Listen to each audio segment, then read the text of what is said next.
মার্কিন হামলার প্রতিশোধ নিতে ইসরায়েলে দফায় দফায় ক্ষেপণাস্ত্র নিক্ষেপ করেছে ইরান। বহু ভবনে বিস্ফোরণ, হতাহত শতাধিক। ইরানের হামলার ভয়ে আতঙ্কে হার্ট অ্যাটাক করছে ইসরায়েলিরা। সামনে আরো বহু বিধ্বংসী ক্ষেপণাস্ত্রের আঘাত সইতে হবে তাদের। এমনকি আশ্রয় নেওয়ার জায়গাও আর অবশিষ্ট নাও থাকতে পারে। মার্কিন বোমারু বিমানের হামলা ইরানের পরমাণু প্রকল্পের তেমন কোনো ক্ষতি হয়নি। ওই পরমাণু কেন্দ্রগুলো থেকে সবকিছু আগেই সরিয়ে ফেলেছিল ইরান। নেতানিয়াহু থাকবে না, তবে ইরান টিকে থাকবে, এমন কড়া বার্তা দিয়েছে রাশিয়া।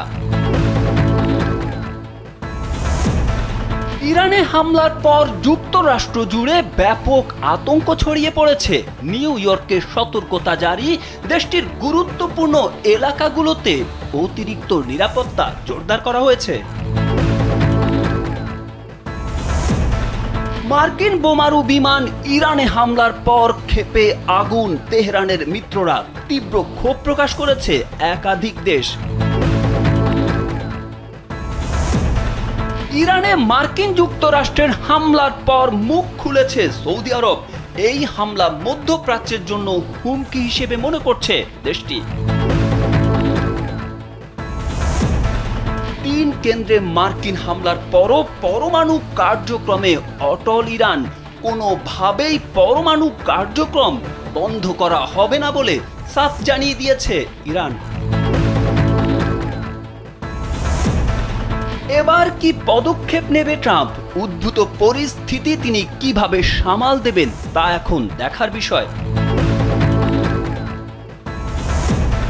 টানা 37 ঘন্টা উড়ে যেভাবে ইরানে হামলা চালায় যুক্তরাষ্ট্রের বিমান, এই হামলার মধ্য দিয়ে যুক্তরাষ্ট্রের সামরিক বাহিনী সরাসরি ইরান যুদ্ধে জড়ালো।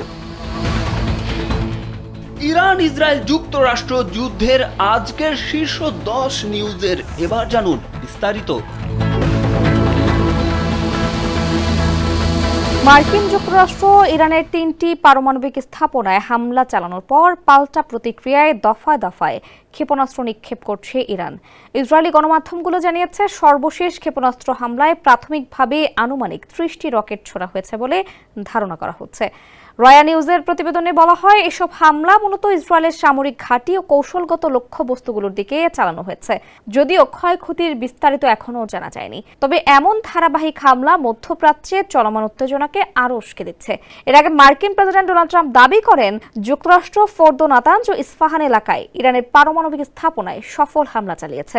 তার কিছুক্ষণ পর থেকেই ইরানের পক্ষ থেকে ক্ষেপণাস্ত্র ও ড্রোনের পাল্টা হামলা শুরু হয়। বিশ্লেষকদের মতে এই পরিস্থিতি আঞ্চলিক যুদ্ধের দিকে ধাবিত হতে পারে যদি কূটনৈতিকভাবে দ্রুত উত্তেজনা প্রশমনের উদ্যোগ না নেওয়া হয়। এদিকে যুক্তরাষ্ট্রের বিমান হামলার পরও নিজেদের পারমাণবিক কর্মসূচি অব্যাহত রাখার ঘোষণা দিয়েছে ইরান। ইরানের পরমাণু শক্তি সংস্থা জানিয়েছে, হামলার মাধ্যমে তাদের পারমাণবিক উদ্যোগ বন্ধ করা যাবে না।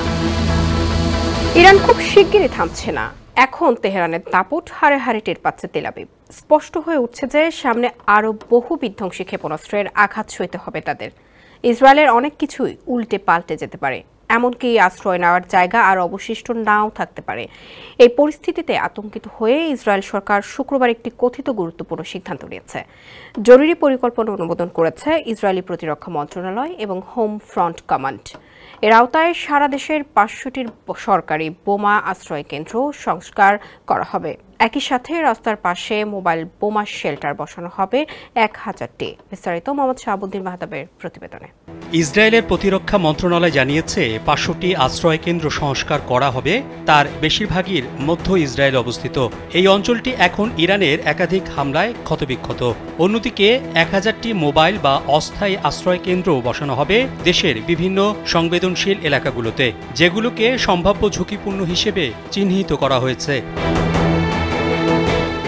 টাইমস অফ ইসরায়েল জানিয়েছে, এই উদ্যোগের মধ্যেই ইসরায়েলের হাইফা শহরে ইরানের একটি ব্যালিস্টিক ক্ষেপণাস্ত্র আঘাত হানলে অন্তত 23 জন আহত হন। একই সময়ে কারমিয়াল এলাকায় আতঙ্কে এক নারী হার্ট অ্যাটাকে মারা যান।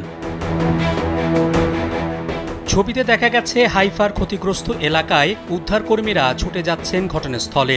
ইসরায়েলের নিরাপত্তা বাহিনী জানিয়েছে, গত শুক্রবার ইরানের বিরুদ্ধে সামরিক অভিযান শুরুর পর থেকে ইরান প্রায় 470টি ব্যালিস্টিক ক্ষেপণাস্ত্র এবং 1000টির মতো ড্রোন ইসরায়েলের দিকে ছুড়েছে।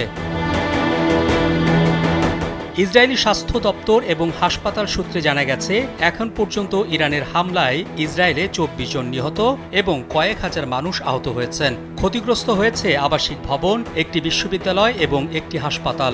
এর ফলে বিপুল পরিমাণে ক্ষয়ক্ষতির সম্মুখীন হয়েছে দেশটি। এই প্রেক্ষাপটে ইসরায়েল সরকার দ্রুত পদক্ষেপ নিচ্ছে যাতে সাধারণ মানুষ নিরাপদ আশ্রয় পেতে পারেন। বিশেষ করে যেসব এলাকায় হামলার ঝুঁকি বেশি সেসব অঞ্চলে আশ্রয় কেন্দ্রের ব্যবস্থা করাকে অগ্রাধিকার দিচ্ছে নেতানিয়াহুর প্রশাসন। মোহাম্মদ শাহাবুদ্দিন মাহতাব, কালবেলা।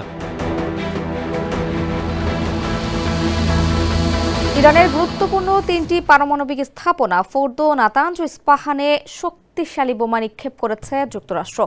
বোমার পর তাৎক্ষণিক বক্তব্যে ট্রাম্প বলেছেন, ফোর্দো শেষ। বাকি দুটির অবস্থা অবশ্য এখনও জানানো হয়নি।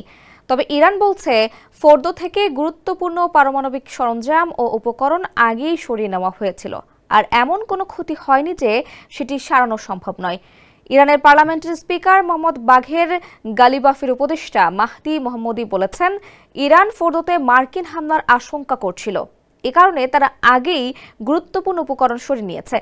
মাহদি মোহাম্মদী সামাজিক যোগাযোগ মাধ্যমে পোস্ট করে জানিয়েছেন, ফোর্দো অনেক আগেই খালি করা হয়েছিল এবং হামলায় কোনো অপূরণীয় ক্ষতি হয়নি। তিনি আরো বলেন, দুটি বিষয় নিশ্চিত, প্রথমত জ্ঞানকে বোমা মেরে ধ্বংস করা যায় না এবং দ্বিতীয়ত জুয়ারি এবার হারবে। এর আগে গতকাল যুক্তরাষ্ট্র ভিত্তিক প্রতিরক্ষা think tank institute for the study of war ISW এবং ক্রিটিক্যাল থ্রেটস প্রজেক্ট CTP সংঘাতের সর্বশেষ যৌথ মূল্যায়নে বলেছিল, ইসলামিক রেভলিউশনারি গার্ড কর্পস IRGCর একজন সিনিয়র কমান্ডার বলছেন, পারমাণবিক উপকরণ ধ্বংসের হাত থেকে রক্ষা করতে সুরক্ষিত স্থানে সরিয়ে নেওয়া হয়েছে। ইরানে হামলা না চালাতে যুক্তরাষ্ট্রকে সতর্ক করে দিয়েছিল রাশিয়া, কিন্তু সেই হুঁশিয়ারির কয়েক দিনের মাথায় ইরানের 3টি পরমাণু স্থাপনায় হামলা চালিয়েছে যুক্তরাষ্ট্র। এমত অবস্থায় পরম মিত্রের বিপদে আরও একবার এগিয়ে এসেছে রাশিয়া। দেশটির সাবেক প্রেসিডেন্ট ও নিরাপত্তা কাউন্সিলের উপপ্রধান দিমিত্রি মেদভেদেভ বলেছেন, ইসরায়েলি প্রধানমন্ত্রী বেনিয়ামিন নেতানিয়াহু একদিন থাকবেন না, কিন্তু ইরান ঠিকই থাকবে। শনিবার সামাজিক যোগাযোগ মাধ্যমে ইরানের পক্ষে এমন কথা বলেন রুশ প্রেসিডেন্ট ভ্লাদিমির পুতিনের ঘনিষ্ঠ এই মিত্র। এ সময় তিনি ইসরায়েলের গোপন পারমাণবিক কার্যক্রমেরও কঠোর সমালোচনা করেন। মেদভেদেভ বলেন, আন্তর্জাতিক আণবিক শক্তি সংস্থা তত্ত্বাবধানে ইসরায়েলের এসব গোপন কার্যক্রম পরিত্যাগ করা উচিত। পারমাণবিক কার্যক্রম তেল আবিবের জন্য ভালো, কিন্তু তা তেহরানের জন্য নয় কেন? এমন প্রশ্ন তোলেন মেদভেদেভ। এর আগে রোববার রাতে ইরানে হামলা চালায় মার্কিন বোমারু বিমান B-2। ইরানের ফোর্দো, নাতাঞ্জ ও ইস্পাহানে হামলা চালিয়ে ইরানের পরমাণু কেন্দ্রগুলো গুঁড়িয়ে দেওয়া হয়। এই হামলার পর নেতানিয়াহু মার্কিন প্রেসিডেন্ট ডোনাল্ড ট্রাম্পের প্রশংসা করলেও বিশ্ব নেতারা দেখাচ্ছে কড়া প্রতিক্রিয়া। ইরানে যুক্তরাষ্ট্রের সামরিক হামলার পর বিশ্বজুড়ে উদ্বেগ বাড়ছে। এমন পরিস্থিতিতে new York city police department NYPD সতর্কতা হিসেবে শহরের গুরুত্বপূর্ণ এলাকাগুলোতে অতিরিক্ত নিরাপত্তা জোরদার করেছে। NYPD এক্সে দেওয়া এক পোস্টে জানায়, ইরানের পরিস্থিতি নিবিড়ভাবে পর্যবেক্ষণ করা হচ্ছে। বাড়তি সতর্কতা হিসেবে নিউ ইয়র্ক শহরের ধর্মীয়, সাংস্কৃতিক এবং কূটনৈতিক স্থাপনাগুলোতে অতিরিক্ত নিরাপত্তা বাহিনী মোতায়েন করা হয়েছে। তারা ফেডারেল সংস্থাগুলোর সঙ্গেও সমন্বয় করছে। প্রায় 80 লাখ বাসিন্দার এই শহরে কোনো ধরনের প্রভাব পড়তে পারে কিনা তা পর্যবেক্ষণ করছে পুলিশ। এদিকে ইরানে যুক্তরাষ্ট্রের হামলা নিয়ে গভীর উদ্বেগ প্রকাশ করেছেন জাতিসংঘের মহাসচিব আন্তোনিও গুতেরেস। এক বিবৃতিতে তিনি বলেন, যুক্তরাষ্ট্রের ইরানের বিরুদ্ধে বল প্রয়োগের ঘটনায় গভীরভাবে উদ্বিগ্ন হয়েছেন। মধ্যপ্রাচ্যের অস্থির পরিস্থিতিতে এটি একটি বিপজ্জনক নতুন মোড়, যা আন্তর্জাতিক শান্তি ও নিরাপত্তার সরাসরি হুমকি। তিনি বলেন, এই সংখ্যা দ্রুত নিয়ন্ত্রণের বাইরে চলে যাওয়ার আশঙ্কা রয়েছে। এর পরিণতি ভয়াবহ হতে পারে সাধারণ মানুষ, গোটা অঞ্চল এবং বিশ্বের জন্য। গুতেরেস আহ্বান জানান, সব সদস্য রাষ্ট্র যেন উত্তেজনা কমাতে এগিয়ে আসে এবং জাতিসংঘ সনদ ও আন্তর্জাতিক আইন মেনে চলে। ইরানে মার্কিন হামলার পর পুরো মধ্যপ্রাচ্যে যুদ্ধ ছড়িয়ে পড়ার আশঙ্কা ক্রমেই বাড়ছে। এ ঘটনায় যুক্তরাষ্ট্রের উপর ক্ষেপেছে ইরানের মিত্ররা। তারা এখন যে কোনো সময়ে যুক্তরাষ্ট্রে হামলা চালাতে পারে বলে আশঙ্কা করছেন অস্ট্রেলিয়ার ডিকিন বিশ্ববিদ্যালয়ের মধ্যপ্রাচ্য গবেষণা ফোরামের পরিচালক অধ্যাপক শাহরাম আকবরজাদে। আল জাজিরাকে দেওয়া এক সাক্ষাৎকারে তিনি বলেন, ইরান স্পষ্ট করে জানিয়েছে তাদের জবাব দেওয়ার অধিকার আছে, তবে শুধু তেহরানের সিদ্ধান্তের উপর নির্ভর না করে এই অঞ্চলের অনেক ইরানি মিত্র ও ছায়া গোষ্ঠী নিজেরাই প্রতিক্রিয়া জানাতে পারে। তার মতে ইরানের সশস্ত্র মিত্র গোষ্ঠীগুলো যেমন ইরাক, লেবানন, সিরিয়া ও ইয়েমেনের বিভিন্ন সশস্ত্র দল প্রয়োজনে তেহরানের নির্দেশের অপেক্ষা না করেই যুক্তরাষ্ট্রের স্বার্থ সংশ্লিষ্ট স্থাপনায় হামলা চালাতে পারে। অধ্যাপক শাহরাম বলেন, এই অঞ্চলে এমন বহু গোষ্ঠী রয়েছে যারা তেহরানের আদেশ ছাড়াও নিজ উদ্যোগে যুক্তরাষ্ট্রের স্বার্থে হামলা চালাতে পারে। তিনি আরো বলেন, মধ্যপ্রাচ্যে যুক্তরাষ্ট্রের অনেক সামরিক ঘাঁটি ও কূটনৈতিক স্থাপনা রয়েছে যেগুলো হামলার ঝুঁকিতে রয়েছে, তাই পরিস্থিতি খুব দ্রুত আরো উত্তপ্ত হয়ে উঠতে পারে।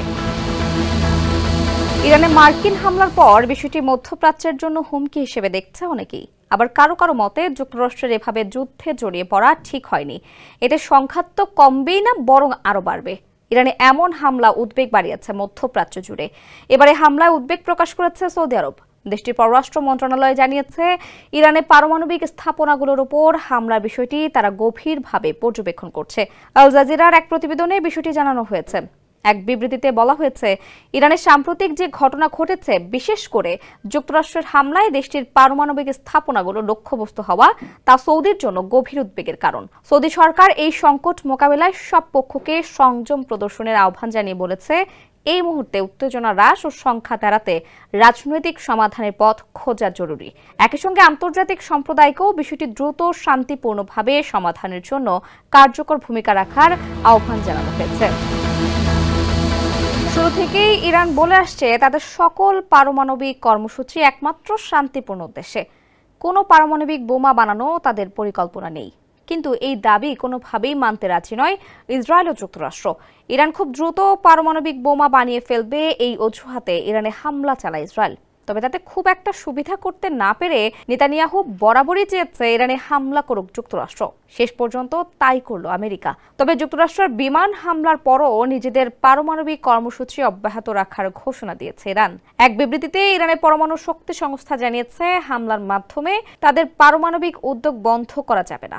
ইরানের রাষ্ট্রীয় সংবাদ মাধ্যমে প্রকাশিত ওই বিবৃতিতে বলা হয়, শত্রুদের ষড়যন্ত্র সত্ত্বেও এই জাতীয় শিল্পের অগ্রগতির পথ কোনোভাবেই থামানো হবে না। এই অগ্রগতি হচ্ছে আমাদের পরমাণু শহীদদের রক্তের ফসল। পরমাণু সংস্থাটি আরও জানায়, ইরানের জনগণকে তারা আশ্বস্ত করতে চায় যে বাইরের হামলা বা চক্রান্ত দেশটির পারমাণবিক উন্নয়ন থামাতে পারবে না। এর আগে যুক্তরাষ্ট্র দাবি করে তারা ইরানের 3টি গুরুত্বপূর্ণ পারমাণবিক স্থাপনায় যেমন ফোর্দো, নাতানজ ও ইস্পাহানে সফল বিমান হামলা চালিয়েছে। এই হামলাকে কেন্দ্র করে মধ্যপ্রাচ্যে উত্তেজনা আরও বেড়ে যায়। ইরানের পারমাণবিক স্থাপনাগুলোতে মার্কিন হামলা নিয়ে গভীর উদ্বেগ প্রকাশ করেছেন ন্যাশনাল ইরানি আমেরিকান কাউন্সিল NIAC-র প্রেসিডেন্ট জামাল আবদি। তার দাবি, ট্রাম্প বাস্তবে বুঝতেই পারছে না এই উস্কানিমূলক হামলার পরিণতি কি হতে পারে। কাতার ভিত্তিক গণমাধ্যম আল জাজিরার প্রতিবেদনে এই দাবি করেছেন তিনি। আবদি বলেন, এটা খুবই নাটকীয় এবং উস্কানিমূলক এক পদক্ষেপ। তার মনে হয় না যে ট্রাম্প জানেন এর ফল কি হতে পারে। তিনি কোনো কৌশলগত বা কূটনৈতিক লক্ষ্য নিয়ে এগোননি। যদি ইরানের জবাব দেয়, তাহলে এর জন্য কি পরিকল্পনা আছে তাও পরিষ্কার নয়। তিনি অভিযোগ করেন, আমেরিকা ফার্স্ট স্লোগানের আড়ালে ট্রাম্প এমন এক পথে হাঁটছেন যা যুদ্ধের ঝুঁকি বাড়িয়ে তুলেছে।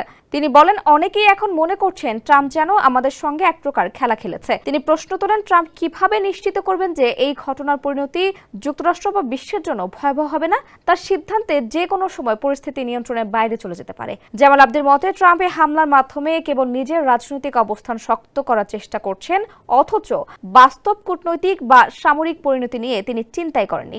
পরিস্থিতি কোন দিকে মোড় নেয় বলে মন্তব্য করেন।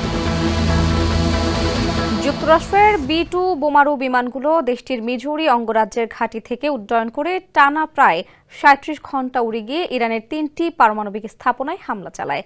নাম প্রকাশ না করার শর্তে তথ্য জানান যুক্তরাষ্ট্রের এক কর্মকর্তা। বিষয়টি স্পর্শকাতর হওয়ায় তিনি তার নাম প্রকাশ করতে চাননি। যুক্তরাষ্ট্রের এই কর্মকর্তা বলেন, হামলায় অংশ নেওয়া যুক্তরাষ্ট্রের B-2 বোমারু বিমানগুলো মাঝ আকাশে একাধিকবার জ্বালানি নিয়েছে। ইরানের 3টি পারমাণবিক স্থাপনায় গতকাল শনিবার বোমা হামলা চালায় মার্কিন যুদ্ধ বিমান। এগুলো হলো ফর্দো, নাতানজ ও ইস্পাহান। এই হামলার মধ্য দিয়ে যুক্তরাষ্ট্রের সামরিক বাহিনী সরাসরি ইরান যুদ্ধে জড়ালো। মার্কিন বিমান বাহিনী এই প্রথম কোনো যুদ্ধক্ষেত্রে 30,000 পাউন্ড ওজনের বাংকার বিধ্বংসী বোমা GBU-57 ব্যবহার করল। একজন মার্কিন কর্মকর্তা জানিয়েছেন 6টি B-2 বোমারু বিমান ইরানের ভূগর্ভস্থ ফর্দো পারমাণবিক স্থাপনায় 30,000 পাউন্ড ওজনের 1 ডজন বাংকার বিধ্বংসী বোমা ফেলেছে। অন্যদিকে মার্কিন নৌবাহিনীর সাবমেরিন থেকে ইরানের নাতানজ ও ইস্পাহান পারমাণবিক স্থাপনায় ছোড়া হয়েছে 30টি TLAM ক্রুজ ক্ষেপণাস্ত্র। একটি B-2 বোমারু বিমান নাতানজ পারমাণবিক স্থাপনায় 2টি বাংকার বিধ্বংসী বোমা ফেলেছে। মার্কিন প্রেসিডেন্ট ট্রাম্প বলেছেন হামলার লক্ষ্য ছিল ইরানের পারমাণবিক সমৃদ্ধকরণ সক্ষমতা ধ্বংস করা। ইরান যে পারমাণবিক হুমকি তৈরি করেছে তা বন্ধ করা।